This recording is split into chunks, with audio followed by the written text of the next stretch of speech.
Hello friend, आप सबको फिर से स्वागत है आलिया ट्यूब में। और आज मैं जिस सोनेट को नैरेट करने जा रहा हूँ वो है shall I compare thee to a summer's day, जो विलियम शेक्सपियर का लिखा हुआ है। ये जो सोनेट है ये सोनेट नंबर 18 है।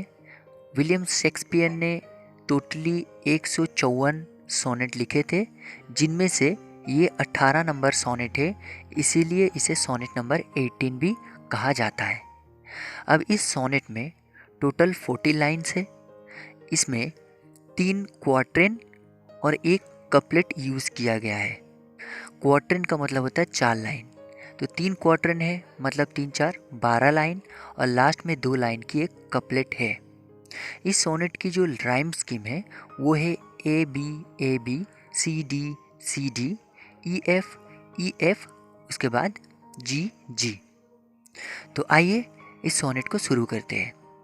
ये जो सोनेट है इसमें विलियम शेक्सपियर ने अपना एक ख़ास दोस्त के बारे में बताया है। उनकी जो दोस्त है उस दोस्त का जो खूबसूरती है उसे यहाँ पर बहुत ही खूबसूरती के साथ शेक्सपियर ने डिस्कस किया है। इस सोनेट का नाम रखा गया है, देखिए, shall I compare thee to a summer's day.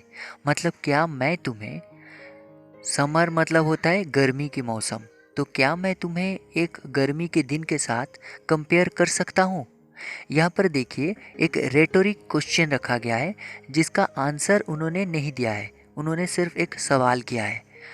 तो आइए शुरू करते हैं। पहले लाइन में फर्स्ट क्वार्टर में उन्होंने कहा है, shall I compare thee to a summer's day. मतलब क्या मैं तुम्हारे साथ गर्मी के एक दिन का कंपेयर कर सकता हूँ। Thou art more lovely and more temperate.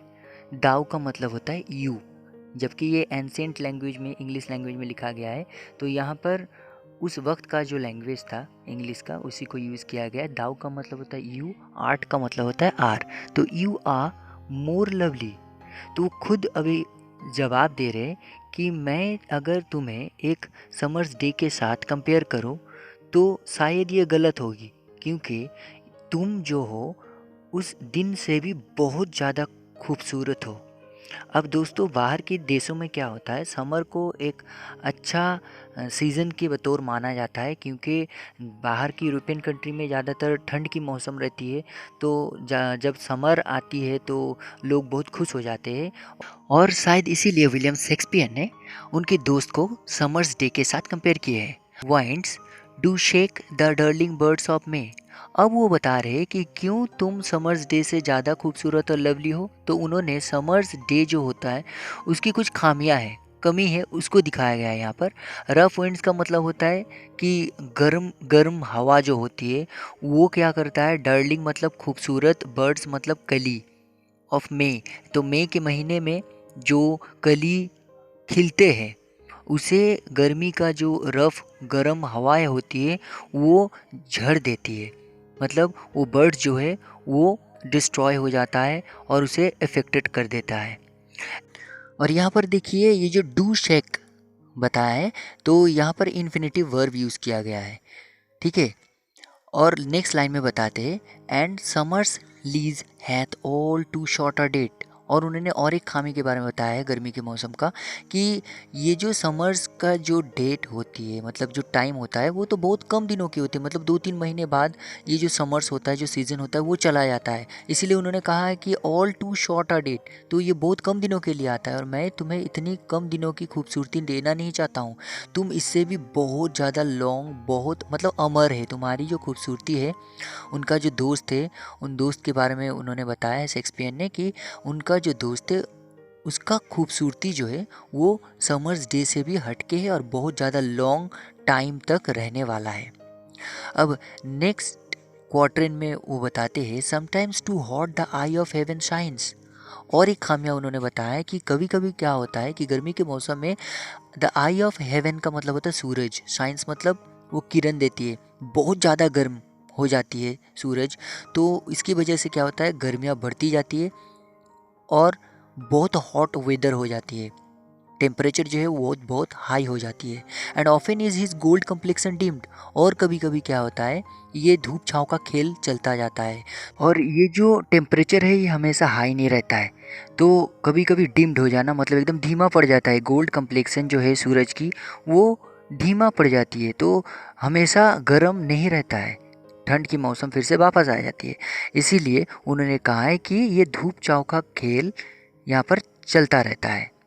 And every fair from fair sometime declines, तो खूबसूरती परमानेंट नहीं है, हमेशा खूबसूरती परमानेंट नहीं रहती है, कभी ना कभी किसी ना किसी वक्त खूबसूरती को ख़त्म होना ही है। डिक्लाइंस का मतलब ख़त्म हो जाना, डिस्ट्रॉय हो जाना। फेयर फ्रॉम फेयर मतलब हर किसी खूबसूरती को ख़त्म होना ही है बाई चांस।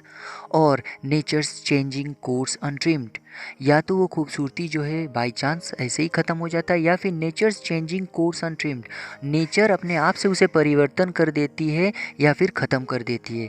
तो कोई भी खूबसूरती परमानेंट नहीं है, और ये समर्स डे जो है ये भी परमानेंट नहीं है। इसीलिए मैं नहीं चाहता हूँ कि तुम्हें मैं कंपेयर करूँ समर्स डे के साथ। अब तीसरी क्वार्टर में उन्होंने बताया है, but thy eternal summer shall not fade, लेकिन तुम्हारे अंदर की जो समर है मैं उसे ख़त्म नहीं होने दूंगा। शैल नॉट फेड, ये कभी धीमा नहीं पड़नी चाहिए। Nor lose position of that fair thou ow'st, और तुम्हारे अंदर जो खूबसूरती है, पोजीशन मतलब अर्जित किया हुआ है, मैं उसे कभी भी ख़त्म नहीं होने दूंगा, वो कभी लूज़ नहीं होनी चाहिए।